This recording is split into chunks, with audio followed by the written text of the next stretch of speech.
Assalamualaikum warahmatullahi wabarakatuh. Hai mahasiswa baru Fakultas Ilmu Kesehatan Universitas Jakarta. Perkenalkan, nama saya Citra. Saya merupakan perwakilan dari alumni Ilkalfar Universitas Jakarta. Mungkin di sini saya akan sedikit cerita mengenai perjalanan karir saya. Saya merupakan mahasiswa di prodi farmasi.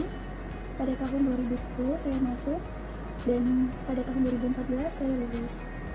Nah, selama perkuliahan memang saya lebih condong untuk menggeluti bidang di pendidikan dan research karena ketertarikan saya itu.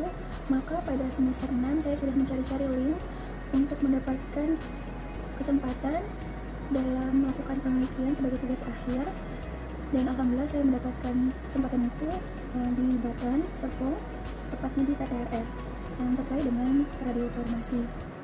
Nah, saya mulai penelitian pada semester 7 akhir dan alhamdulillah selesai tepat waktu 4 tahun, 2014 saya lulus. Nah, dari 2014 itu karena saat itu apoteker di UIN ini belum ada, sehingga mengharuskan saya untuk melanjutkan apoteker di universitas lain.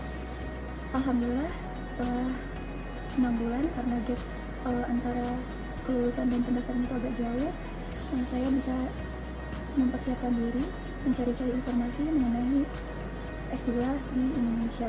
Namun sayangnya S2 di Indonesia terkait dengan radiofarmasi hanya ada di UNPAD, dan qadarullah pada saat itu di UNPAD tidak ada penerimaan untuk program radiofarmasi tersebut, sehingga saya memutuskan untuk melanjutkan apoteker di salah satu universitas di UU Negeri di Depok.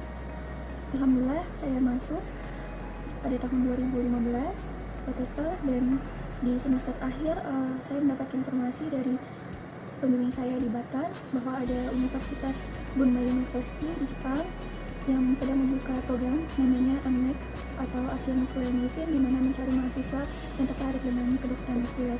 Nah, salah satunya bisa untuk mahasiswa yang tertarik dengan radiofarmasi. Akhirnya saya apply di masa-masa PKL. Mungkin teman-teman juga akan merasakan kalau semuanya melanjutkan profesi, bagaimana ribetnya proses melakukan PKL itu, dan di saat itu saya harus mempersiapkan untuk beasiswa. Alhamdulillah di tahun 2016 sekitar bulan Februari saya dinyatakan lulus dari program apoteker. Namun untuk beasiswa S2-nya di Bunmei University itu masih belum ada pengumuman, jadinya saya memutuskan untuk melanjutkan karir saya di bidang klinik ya, di PBS, di rumah sakit, dan juga di apotek. Nah, karena beasiswa itu mengharuskan kita adanya ijazah asli dan lain sebagainya dalam proses seleksinya, maka saya mencari dari 3 tempat itu mana sih yang kira-kira kontraknya itu tidak terlalu ketat dan juga tidak menahan ijazah saya. Dan dari 3 tempat itu ada di apotek. Alhamdulillah saya diterima di Kimia Farma, apotek Kimia Farma di daerah Margonda, dan saya sempat bekerja di sana sebagai apoteker pendamping. Dan pada bulan Juli pengumuman dari Bunmei University keluar dan dinyatakan bahwa saya lolos dari sebagai mahasiswa S2 di Bunmei University dan juga mendapatkan beasiswa dari program ANMEC tersebut. Dan dari situ saya resign dan melanjutkan S2 saya di Bunmei University, tepatnya di Departemen Diagnostic Radiology and Nuclear Medicine. Nah, di sini saya belajar banyak hal mengenai tracer, di mana tracer ini digunakan untuk mendeteksi kanker dan juga untuk kanker treatment. Lebih spesifik, saya mengambil lebih spesifik ke dalam melanoma cancer dan juga ke paru-paru, kanker paru-paru begitu. Di akhir-akhir semester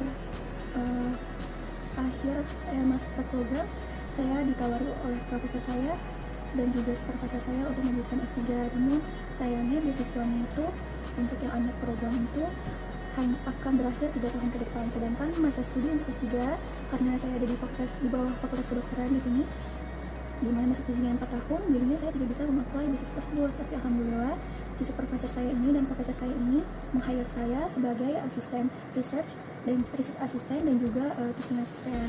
Nah, job desk-nya apa? Job desk-nya hanya melakukan research aja, dan itu research-nya berguna untuk kelulusan kita. Nah, untuk teaching assistant, job desk-nya itu hanya menemani atau membantu teman-teman dalam melakukan basic research, karena di sini tidak hanya farmasi tapi juga ada radiografer dan juga medical doctor yang mungkin basic untuk lab basahnya atau basic researchnya tuh agak kurang gitu, jadi saya hanya menemani dan membantu mendampingi mereka dalam melakukan research gitu. Dan sekarang alhamdulillah per Oktober nanti 2021 saya sebagai mahasiswa di tahun keempat dan insya Allah akan lulus tahun depan, jadi kita masih sama-sama mahasiswa nih.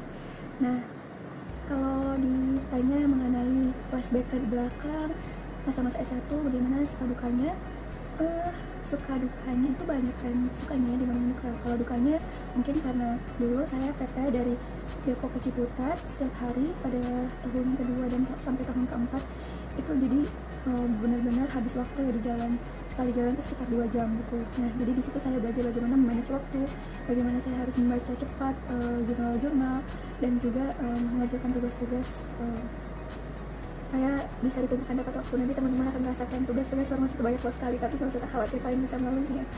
Nah, untuk sukanya karena teman-teman di sini banyak ya, waktu angkatan saya itu dari beberapa daerah gitu, jadi bisa belajar tentang karakter orang, dan juga saya tahu banyak juga waktu itu angkatan saya itu dari pondok pesantren, jadi saya bisa belajar mengenai keagamaan juga. Jadi kalau saya ada permasalahan tentang agama yang saya kurang pahami, saya bisa langsung tanya ke teman-teman saya. Jadi tidak hanya ilmu dunia yang saya dapat, tapi juga ada ilmu akhirat. Nah, kalau dibandingkan dengan universitas lain, keunggulan dari Fakultas Kesehatan Unsyatul Jakarta ini mungkin tadi kita juga nggak hanya belajar dari umum, pelajaran umum, tapi juga ada pelajaran keagamaan gitu kan yang terkait dengan agama. Dan kalau untuk farmasi mungkin nanti teman-teman akan belajar mengenai kimia makanan halal obat, itu tuh sangat berguna gitu ya ketika nanti teman-teman tuh misalnya mempunyai kesempatan untuk melanjutkan studi di luar, ketika kalian harus stay di negara minoritas, itu sangat berguna banget ya, karena setidaknya kalian tuh bisa mengamankan makanan yang asupan nutrisi yang kalian makan untuk diri kalian, untuk keluarga kalian gitu, dan syukur-syukur kalian bisa memberi informasi kepada teman-teman sekitarnya gitu. Nah, untuk keunggulan lainnya juga untuk alat-alat di laboratorium farmasi, pertama menurut saya itu ya udah cukup memadai ya.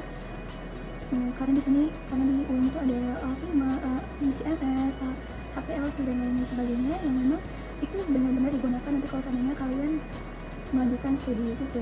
Setidaknya basicnya kalian bisa dapat begitu. Dan juga lulusan-lulusan dari fakultas ini tuh, fakultas ilmu kesehatan dari Unsyatul Jakarta tuh mampu bersaing ternyata kan, nggak hanya di Indonesia tapi juga di luar negeri, karena banyak juga teman-teman saya kelas juga yang bisa melanjutkan S2 bahkan S3 di luar negeri gitu. Nah, untuk kiat-kiat mendapatkan pekerjaan sebenarnya mungkin kalian harus tahu ya bagaimana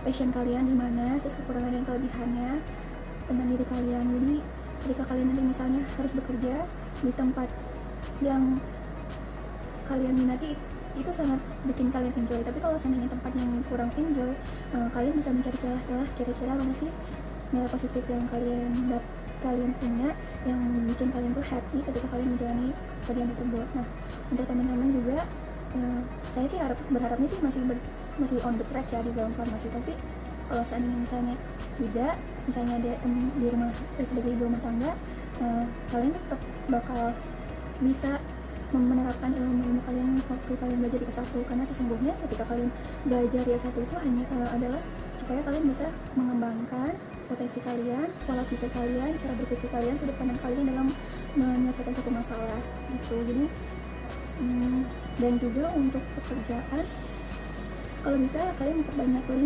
link itu.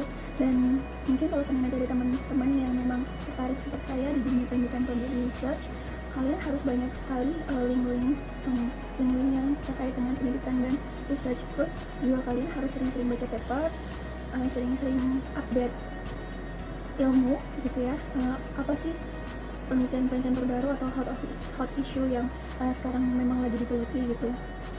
Itu aja. Terus kalau seandainya pesan untuk teman-teman magang mahasiswa baru, mungkin pesannya juga untuk saya pribadi ya, karena saya juga mahasiswa gitu ya sekarang statusnya, adalah terus semangat dalam capai apa yang kita inginkan, apa yang kita impikan gitu. Tidak usah khawatir gitu ketika kita menjadi seorang penuntut ilmu, itu tuh Allah akan terus membantu kita setiap ada kesulitan pasti ada kemudahan. Jadi terus aja teman-teman, terus berjuang. Saya tahu karena di sini sekarang mungkin lagi pandemi COVID, memang banyak sekali adjustment yang harus kita sesuaikan ketika kita harus kuliah online atau mengerjakan kelompok, tidak bisa bertemu dengan teman-teman dan belum merasakan mungkin sebagai mahasiswa yang sesungguhnya karena mungkin belum bisa main ke kampus atau sebagainya macamnya. Jadi teman-teman harus tetap semangat gitu ya, tetap berjuang mencapai impian kalian, dan saya harap nanti saya bisa bertemu dengan teman-teman sejawat ini dalam keadaan yang sudah sukses kalian, dan juga bisa bermanfaat untuk kedepannya, dan bisa bermanfaat untuk diri sendiri, keluarga, dan juga lingkungan sekitar. Dan dari saya itu saja. Wassalamualaikum warahmatullahi wabarakatuh.